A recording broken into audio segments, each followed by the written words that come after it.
আজকে আমি শোনাব শীর্ষেন্দু মুখোপাধ্যায়ের গল্প চোরে ডাকাতে। সে আমলে আমাদের পরগনায় বিখ্যাত চোর ছিল সিধু। তার হাত খুব সাফ ছিল, মাথা ছিল ঠান্ডা আর তুখর বুদ্ধি।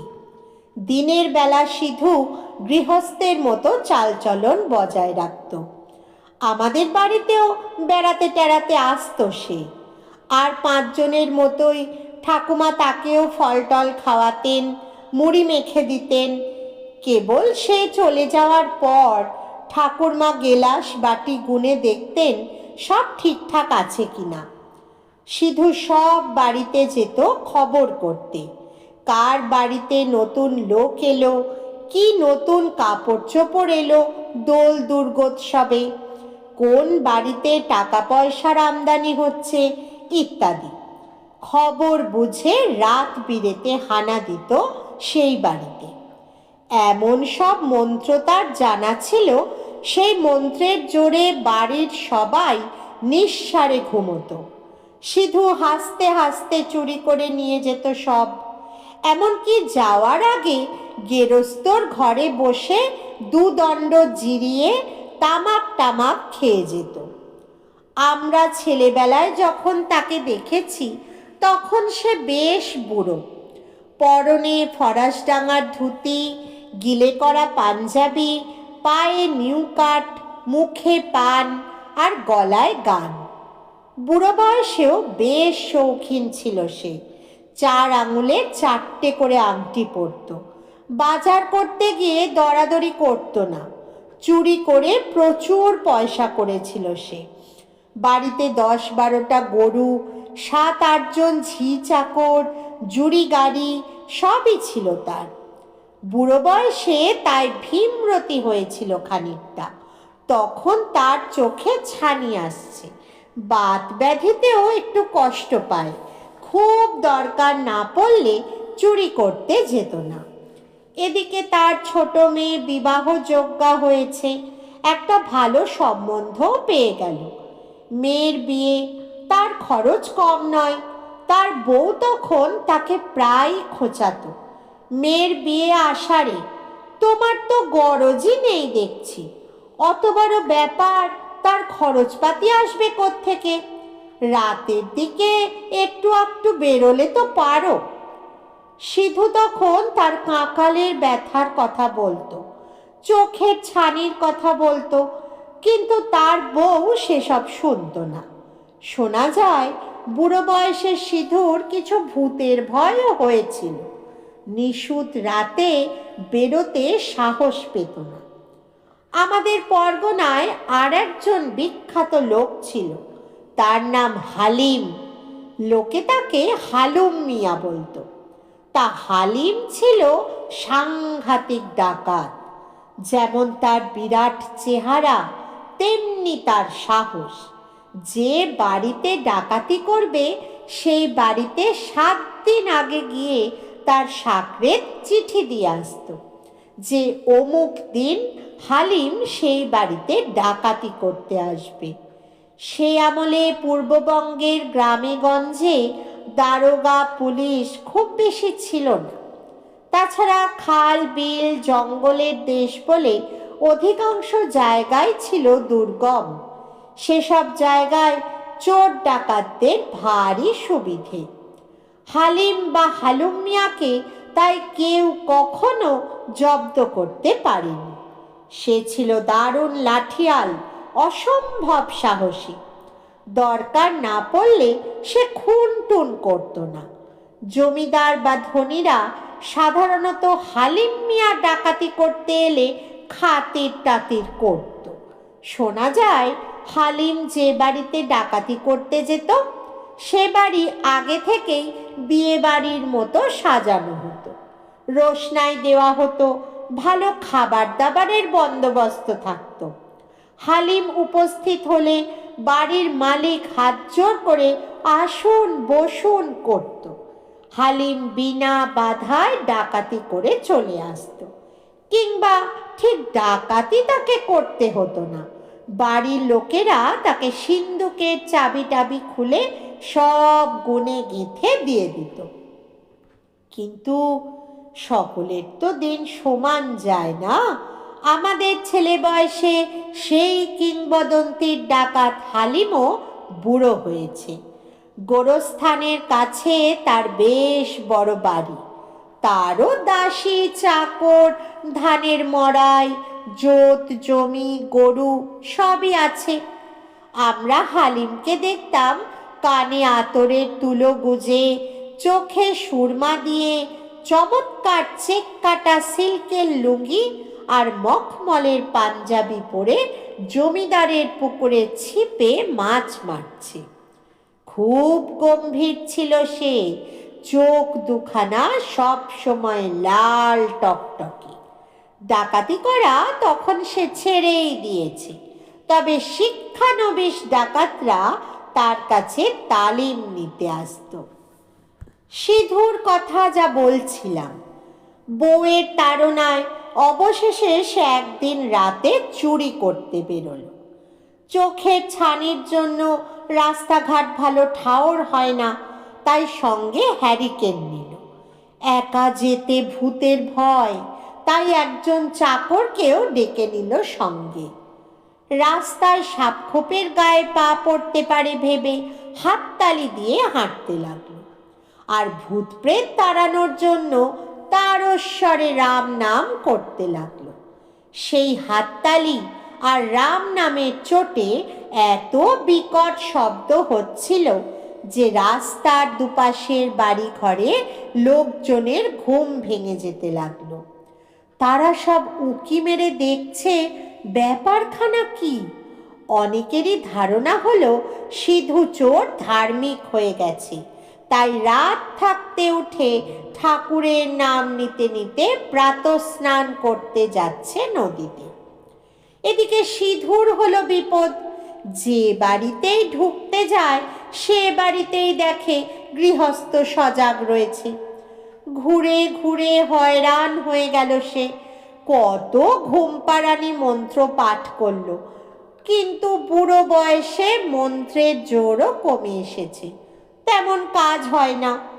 ঘুরে ঘুরে হয়রান হয়ে গোরস্থানের কাছ বরাবর এসে এক গাছতলায় বসে জিরিয়ে নিচ্ছিল সিধু। খুব ঠাহর করে সমুখপানে চেয়ে দেখে ওই মস্ত বাড়ি। ওটা কার রে? চাকর উত্তর দিল, ও হালুম মিয়ার বাড়ি। বটে বটে বলে খুব খুশির ভাব দেখালো সিধু। তা হালিম 2 পয়সা করেছে বটে, এতকাল তো খেয়াল হয়নি। এই বলে সিধু শীত কাঠি বার করল।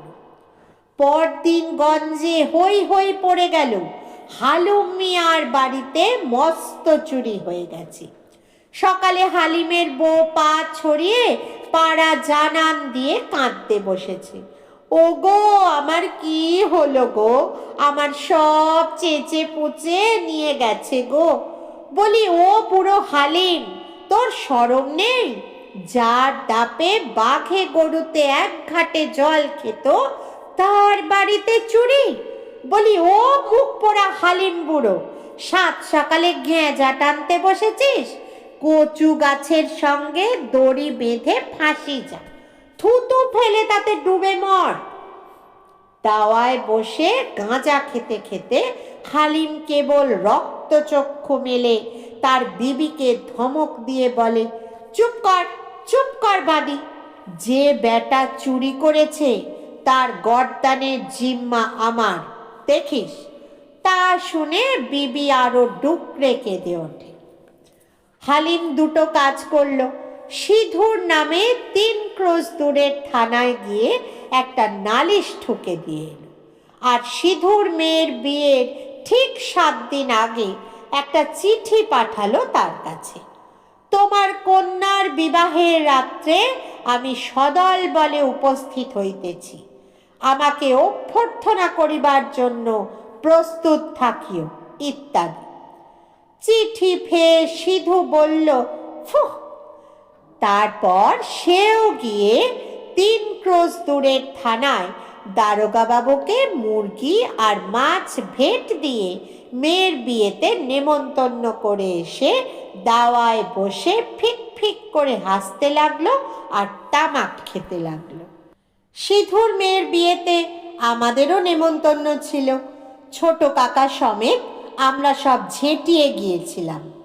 গিয়ে দেখি হালুম মিয়া ডাকাতি করতে আসবে শুনে যাদের নেমন্তন্ন হয়নি তারাও সব এসেছে গঞ্জ সাফ করে। বিয়ে বাড়ি গিস গিস করছে লোকে। দারোগাবাবু এসে গেছেন। সিধু তাকে বিবাহ বাসরের মাঝখানে বরাসনে বসিয়ে দিয়েছে, আর বর তার পাশে একটা মোড়ায় বসে নিজের হাতে হাত পাখার বাতাস খেতে খেতে ঘামছে। তখনকার নিমন্ত্রণে 4-5 রকমের ডাল খাওয়ানো হতো। তারপর মাছ, মাংস, দই, মিষ্টি বা পায়েস দেওয়া হতো। আমরা সবে 3 নম্বর ডাল খেয়ে 4 নম্বর ডালের জন্য তৈরি হচ্ছি। এমন সময়ে উত্তরের মাঠ থেকে রেড়ে রেড়ে চিৎকার উঠল আর মশাল দেখা গেল। পাত ছেড়ে আমরা সব ডাকাতি দেখতে দৌড়ে গেলাম। কি করুণ দৃশ্য! 60-70 জন সাকরেদ নিয়ে হালিম এসে গেছে। সকলের হাতেই বিশাল লাঠি, বল্লম, দা, টাঙ্গি, কপালে সিঁদুরের টিপ, খালি গা, মালকোচা করে ধুতি পরা। কিন্তু সব কজনই বুড়ো সুড়ো মানুষ। এত দূর জোর পায়ে এসে আর হাল্লা চিল্লা করে সকলেরই দম ফুরিয়ে গেছে। হালিমের হাঁপির টান উঠেছে, তাই সিধু তাকে ধরাধরি করে নিয়ে গিয়ে বারান্দায় বসালো। কয়েকজন ডাকাত উবু হয়ে বসে কাস্তে কাস্তে বুকের শ্লেষা তুলছে। একজনকে দেখলাম হাতের ভারী কুড়ুলটা আর বইতে না পেরে একজন বরযাত্রীর হাতে ধরিয়ে দিয়ে নিজের ভেড়ে যাওয়া হাতটাকে ঝেড়ে ঝুড়ে ঠিকঠাক করে নিচ্ছে। সিধু অনেকক্ষণ হালিমের বুক মালিশ করে দেওয়ার পর হালিমের হাঁপির টানটা কমল। তখন হাতের খাড়াটা তুলে নিয়ে বলল, এবার কাজের কথা হোক। সিধু হাত জোর করে বলল, তোমার মান মর্যাদা ভুলে যায়নি হে। এই নাও সিন্ধুকের চাবি, দরজা টরজা সব খোলা আছে, চলে যাও ভিতর বাড়িতে। তো তাই হলো। হুঙ্কার দিয়ে দাঁড়িয়ে উঠল হালিম। সঙ্গে সঙ্গে তার দলবলও হুঙ্কার দিল। অবশ্য হুঙ্কারের সঙ্গে সঙ্গেই খক খক করে কাশিও শুরু হয়ে গেল। কিন্তু বেশ দাপের সঙ্গেই হালিম ভিতরে ঢুকে লুটপাট করতে লাগলো।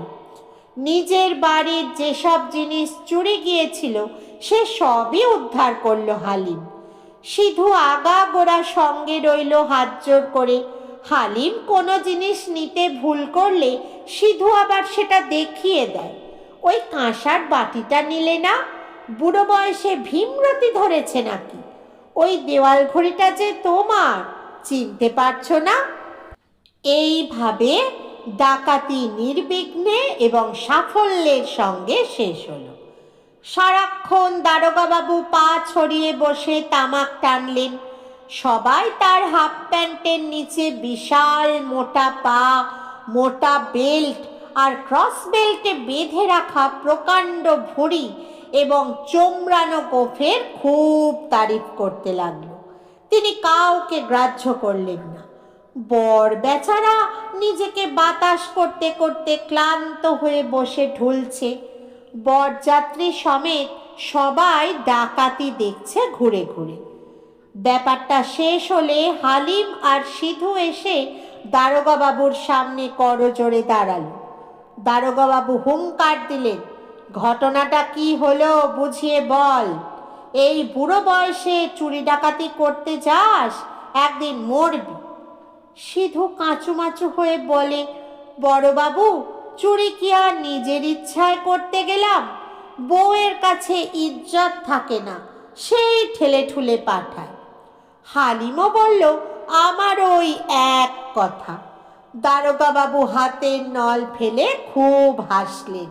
তার হাসিরও সবাই প্রশংসা করল। তারপর বারান্দায় ঠাঁই করে হালিমের দলকে খেতে বসানো হলো। হালিমের অবস্থা ভালো, কিন্তু তার শাগরেদরা সব হা ঘরে। ডাল আর বেগুন ভাজা দিয়েই তারা পাত লোপাট করতে লাগলো। সেই দেখে আমাদেরও মনে পড়ল আমাদের পাতে এবার 4 নম্বর ডাল পড়বার কথা। আমরা সব দৌড়াদৌড়ি করে ফিরে এলাম খাওয়ার জায়গায়, এবং তারপরই গন্ডগোল শুরু হয়ে গেল। অর্ধেক খেয়ে উঠে গেছি, ফিরে এসে হুটপাট করে বসে পড়বার কিছুক্ষণ পরেই সবাই টের পেতে লাগলাম পাতের গন্ডগোল হয়ে গেছে। কে কার পাতে বসেছি তার ঠিক পাচ্ছি না। যেমন আমার ডান পাশে ছোট কাকা বসেছিল, বাঁয়ে সুবল, পাতে 1.5 খানা বেগুন ভাজা ছিল, মুড়ি ঘন্টের একটা কানকো। এখন দেখছি ছোট কাকা উল্টো দিকের সারিতে বসে আছে, বাঁ পাশে বিপিন পণ্ডিত, পাতে 8 খানা মোটে বেগুন ভাজা, মুড়ি ঘন্টের কানকোটা নেই, একটা পটকা পড়ে আছে। সবাই চেঁচামেচি করতে লাগলো, এই তুই আমার পাতে বসেছিস, চোর কোথাকার! ও মশাই, আপনি তো আমার বাঁ ধারে ছিলেন, এ কি, আমার কুমড়ো ভাজা কোথায় গেল? ইত্যাদি ইত্যাদি। তবু খাওয়াটা সেদিন খুব জমেছিল।